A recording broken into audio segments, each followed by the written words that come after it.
Sumainyo ang Panginoon. Ang mabuting balita ng Panginoon ayon kay San Juan.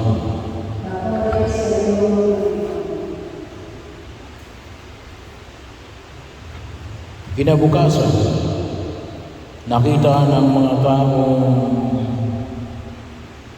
nananatili sa ibayo ng lawa na naroon pa ang isang bangka.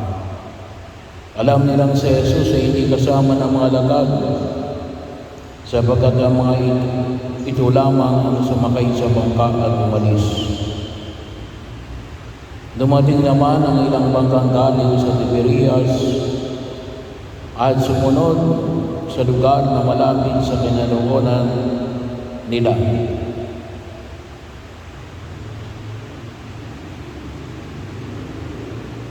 Kinainan nila ng tinapay.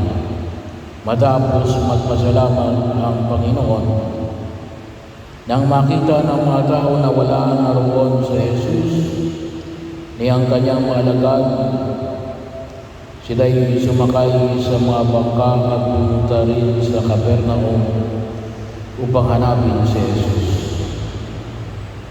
Nakita nila sa ibayo ng lawa at kanilang tinanong, "Rabay, kailan ba kayo rito?"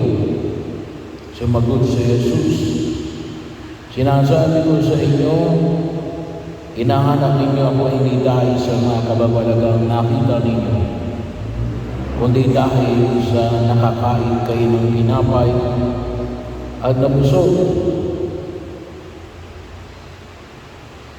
Gumawa kayo hindi upang magkaroon ng pagkain na sisira, kundi upang magkaroon ng pagkain hindi nasisira at nagbibigay ng buhay na walang hanggan.